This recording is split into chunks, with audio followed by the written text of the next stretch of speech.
Vitalik clapping, Vitalik impressed. Happy and clapping, Vitalik is impressed. Hey, hey, hey. Vitalik clapping, clapping, clapping, clapping. Hey, hey. Vitalik clapping, clapping, clapping, clapping. Why is Vitalik clapping? Find out in about 10 minutes, give or take a few, because it's time for Chico Crypto. Yeah, we're clapping right along with old Vitalik as Ethereum smashed its all-time high in USD yesterday and was pushing up towards 2,700. Thus, Ethereum is eating into the BTC ratio once again as King Crypto stays stagnant. As we can see from the Ethereum to Bitcoin ratio chart, Ether is pushing up towards 0.05. I knew this was coming last week when Ethereum started bubbling. That's why I posted this video, April 22nd, Bitcoin breakdown. Panic. No, I'm buying Ethereum. I covered the 0.05 ratio number and why it was muy importante. The number has been rejected on multiple occasions in the past. Then I said this. A break of 0.05, in my opinion, will set Ethereum off to the races, and discovery will take place, setting the stage for this bull run's big conversation, the flippening part 2021.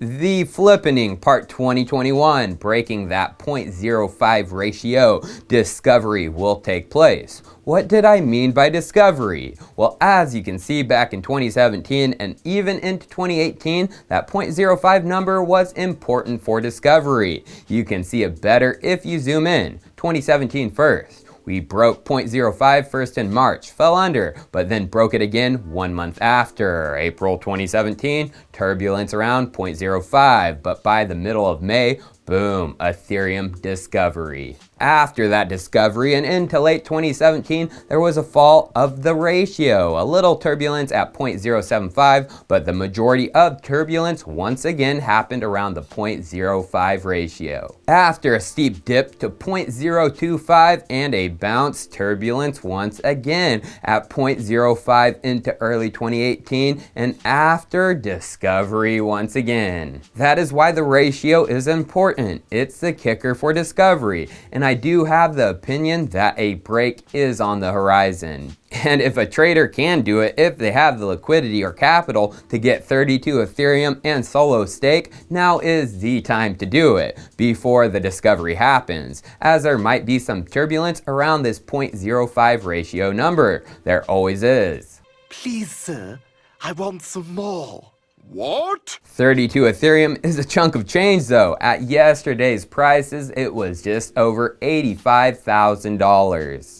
Maybe this video should have hit the top of people's minds. In November the 5th to be exact, I posted this video. Last chance to buy 32 ETH. Will you join crypto's elite? Race to accumulate is on. The description said, with each passing month, it will become harder and harder to pick up 32 ETH. Don't miss your chance. It will go quick. And here's what I said back then, and the prices for 32 Ethereum compared with a single BTC. 32 Ether? Yep, that is how much Ethereum is needed if you want to become a proof of stake validator node and earn staking rewards come December 1st. And I hope you realize right now is the time to pick up 32 ETH compared to a single BTC. So it costs right now only just over 12,800 bucks to obtain 32 Ethereum. And for that single BTC, it costs over $14,000. That is why you see the number of Ethereum addresses with a balance greater than 32 Ether surging over the past week. Basically 12 grand for 32 ETH versus 14 grand for a Bitcoin. Today, 32 Ethereum is basically 85 grand and 1 Bitcoin is 55 grand. 12 grand to 85 grand for ETH and 14 grand to 55 grand for BTC. What was the better investment? What I said, the 32 Ethereum. Especially if you started staking. I did, and looking at my performance, I'm almost in the top 20 percentile validators. I've earned an extra 1.2 Ethereum cents, resulting in an APR of about 9%.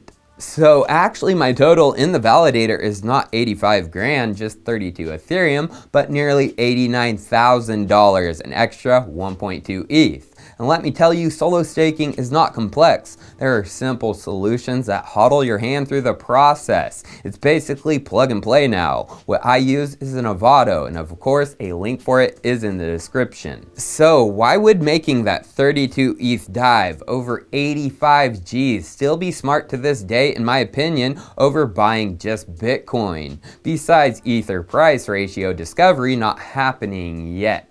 Well, it comes down to Nethermind's tweet. They said the merge with a video of the code, and then said the merge is targeting October 2021, and the teams will work on it in parallel to work on the July London EIP 1559 upgrade and the October Shanghai EIP 3074 upgrade. Do you understand that? The merge of ETH1 into ETH2 is targeting October of this year. That is turning off proof of work and going full on proof of stake with the validators. That means the transaction fees that the miners are getting today will be going to the staking validators, but it's not going to be exactly like that in the future. EIP 1559 will be implemented before the merge, so fees should be reduced and a large part of the fees burnt, reducing the Ethereum supply. And once the merge happens, the rest of the fees should go to the validator who has been assigned to produce the next block. Largely, the plan is for lower, usable, and stable fees, not the fluctuating nonsense we see today. So what will the APR be like when the merge happens for the validators? The 9% that I see today?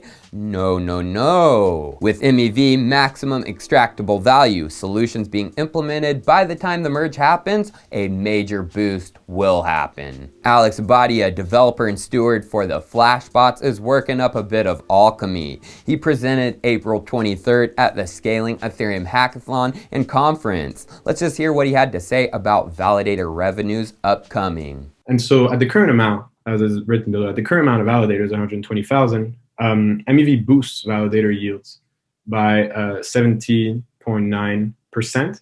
And so that's an implied APR of 14.5% instead of 8.49. So that's really significant, especially given that when we compare the impact of MEV on miner revenue in the current system, the ETH1 system with Flashbots, we're looking at something of a 5 to 7% increase in revenue, whereas here we're talking about something a lot more meaningful, and that has implications. Wow, boosting APR up to nearly 15%, an extra 1.93 Ethereum per year for validators. And the implications of increasing revenue through MEV on Ethereum will have a much greater impact on the validators down the road than it does on the miners today. So 85 grand for that validator, worth it? Well, that's in the eye of the beholder. But obviously, from Alex's words, Flashbot's importance to Ethereum and validators will only increase as the merge gets closer. So Chico Crypto is feeling something, and it might have connections to Flashbots.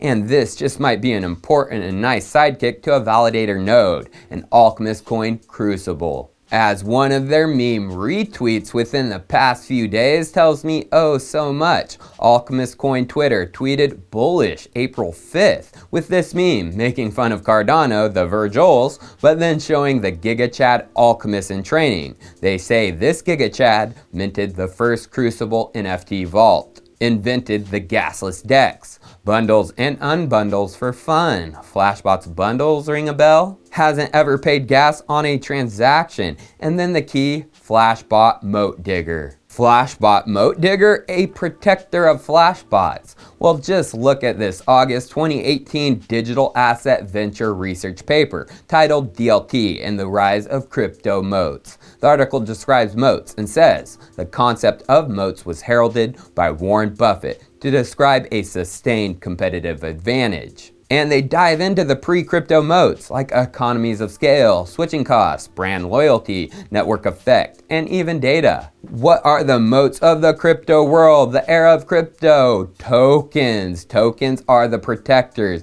They are community builders. They are network effectors. Uniswap didn't have a moat, a token, and almost fell because of the sushi vampire attack back in 2020. What did Uniswap do to protect? Launch a token. Flashbot needs a moat digger, and that is Alchemist coin in my opinion. And from my research, cheers. I'll see you next time.